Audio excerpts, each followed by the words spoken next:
Welcome to Speed USA. My name is Director Vim. I know it's been a while, but yes, I'm back. Today, I'm going to give you 5 reasons why you will not be able to drive in Ghana. Without wasting my time, let's get straight into it. The first one that I'm going to list is a lot of potholes.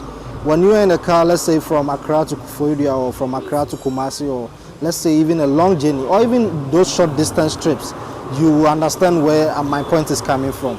The roads are very, very bad. Like, you get to a point where you can hit in a pothole, it will change your frequency. Your radio station is going to change. If you want to drive in this country, or if you are ever thinking of driving here, just bear in mind that the roads will not allow you. Number 2 on the list will have to be the use of indicators.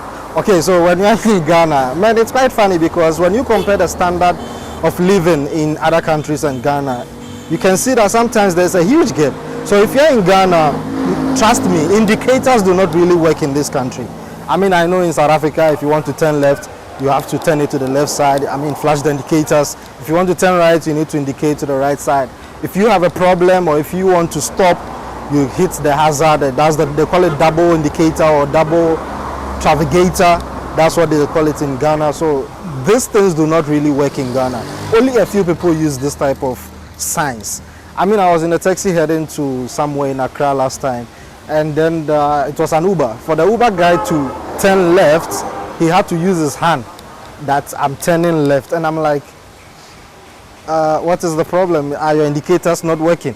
He was like, no, they do work, but here in Ghana, you also need to give them a sign of an apology, like you are apologizing to enter before they will allow you in. That's another problem. So if you're in Ghana, you should take note of this. There are also bikers everywhere. If ever you lived or spent some time in Ghana, you probably have seen the way situations are, especially when you're in town. There are a whole lot of bikers. Just now as I'm talking, like 3 already has passed already. So there are these motorbikes. This one's called Okada. There's this ones that still got a roof, almost like a car, but not up to the car standard. They're everywhere. Like everywhere you go, you definitely see them. And these guys are not even driving with helmets.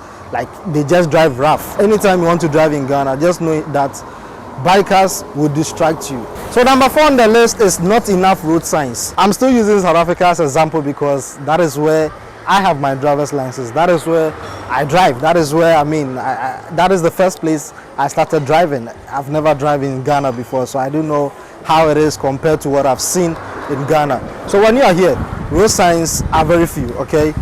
In South Africa, speed limits, stops, a whole lot. But here, just right in front of me, there is a place, or I think it's a T-junction, no stop sign, and people always battle, which really causes accidents, as you guys do know. So I feel like the stop signs or the road signs are really not enough. I don't know why it's dead, and it seems like the people who drive in this country know how to operate without stop sign.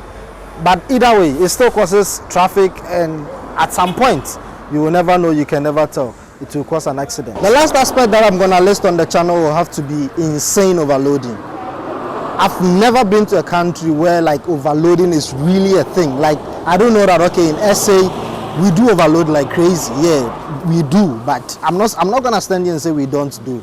But in Ghana, it's just crazy. I'm going to list a few videos of, some of the craziest overloading I've ever experienced, and it's just crazy. This footage was taken in, I think, somewhere in Accra. So, check this out.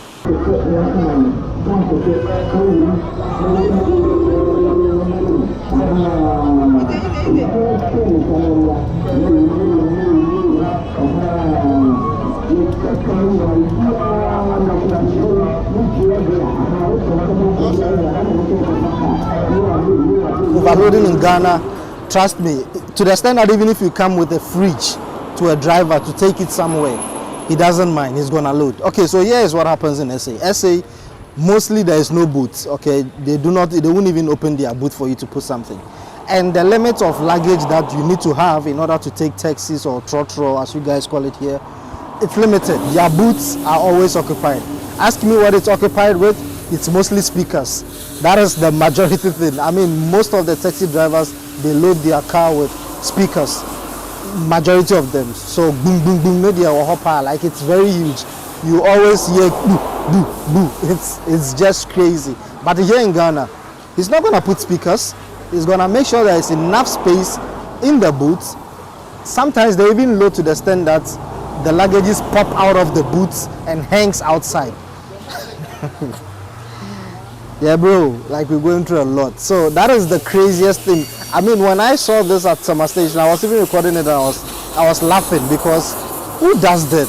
Like, who does that? This is the few or the 5 reasons why you will not be able to drive in Ghana. There are still more, but so far this is the only 5 that I managed to capture. If you want me to do 5 reasons why you will be able to drive in Ghana, list it in the comment section. I'm more than willing to do it. If you are new on the channel, do not forget, like, subscribe, and there's a whole lot coming. There's a whole lot coming. Apologies for the sound, the noise, and all the distractions, simply because I'm in the mechanic shop, and that is where it's suitable to shoot this type of video. And yeah, do not forget, subscribe, like, and I'll catch you guys in the next one. Peace. And they have the amazing. Only the Allah. No more yellow goligi. Go say, as I say, what do you be? Any 3 wheel, no? Not that form. But the brain.